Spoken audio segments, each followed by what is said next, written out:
Hey, this is Ivory with MunchyGoddess.com, and today I'm going to show you how to make air fryer hot ham and cheese wraps. For the ingredients, you'll need flour tortillas, ham, Swiss cheese, Dijon mustard, mayonnaise, and melted butter. Start by warming the tortillas up by placing them in the microwave for about 20 to 30 seconds. Next, go ahead and preheat the air fryer to 380 degrees Fahrenheit and set the timer for 5 minutes.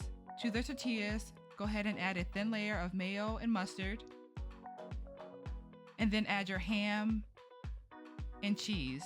And then you want to fold each wrap like a burrito.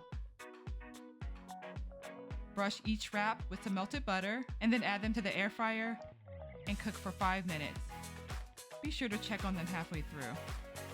Once the wraps are done, go ahead and remove them from the air fryer, let them cool, cut them, and then enjoy. Thanks for watching.